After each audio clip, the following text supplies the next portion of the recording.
दो कारण हैं जिसके कारणवश घर में बेटे का जन्म होता है और उस जन्म का भाग माता पिता को प्राप्त होता है। दोनों बातों को अच्छे से समझ लीजिएगा कि घर में एक बेटा एक बहू आपकी सेवा कर रहे हैं और घर में अगर बेटा बहू आपकी सेवा नहीं कर रहे हैं तो उसका फल क्या है। माता वृंदा ने कहा कि माँ जब दूध पिलाती है, माँ अपना रक्त दे देती है, तो फिर बच्चे मुख क्यों मोड़ लेते हैं। शंकर जी कह रहे हैं सुनो वृंदा, ये गौ सेवा का भाग है। धेनुमानस में, गरुड़ पुराण में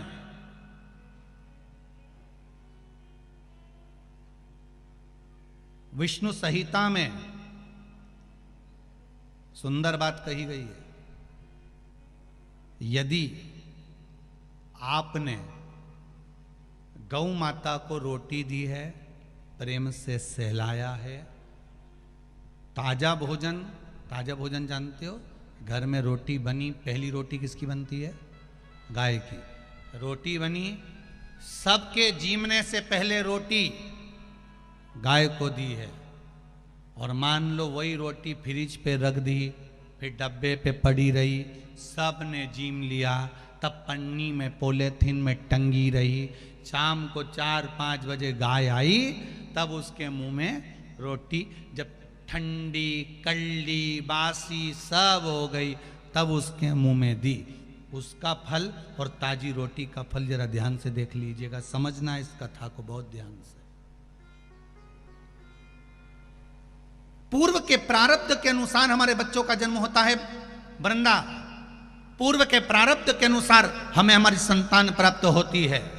अगर किसी गौ माता की सेवा करी है, गाय को एक रोटी दी है, गाय को चारा दिया है, गौ माता की सेवा करी है, किसी की सेवा में अगर तुम लगे हो, किसी जीव को, चाहे वो चींटी हो, चाहे वो कौवा हो, चाहे वो पक्षी हो, चाहे वो पशु हो, किसी जीव को अगर तुमने ताजा भोजन दिया है और उसकी सेवा प्रेम से करी है, तो तुम्हारे घर में जो बेटा जन्म है, तुम्हारे घर में जो बहू आती है, वो तुम्हारी सेवा में तल्लीन रहती है महाराज। और अगर तुम्हारे दरवाजे पर गाय आई, तुम्हारे दरवाजे पर जीव आया, तुमने एक बार रोटी दे दी और रोटी देने के बाद दूसरी बार उसको डंडा लेकर भगा दिया, तुमने गाय को धप मार कर भगा दिया, गाय दरवाजे से भूखी चली गई, कहीं तुमने डंडा मार दिया, कहीं उसको अपशब्द कह दिए, कहीं चिल्ला के बोल दिए हाओ, अभी तो दी थी रोटी,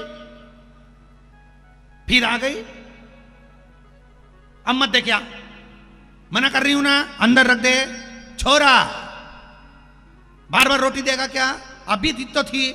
और घर में चिल्ला चोट करे, बड़बड़ाए, गाय को देखकर जब एक बार दे दी ना, बार बार देंगे क्या, जान दे उसको, या डंडे से भगा दे, या उसको पूंछ दबा के भगा दे, पानी डाल दे, जा उसको जो अंदर घर में गाय दरवाजे पर खड़ी है और एक बार रोटी देने के बाद तुम्हारा मुख बड़ बड़ बड़ बड़ करे, समझ लेना ऐसा ही बेटा और ऐसी ही बहू तुझे मिलने वाली है। जब तुझे रोटी देंगे तो बड़ बड़ बड़ बड़ करे, वही समझ।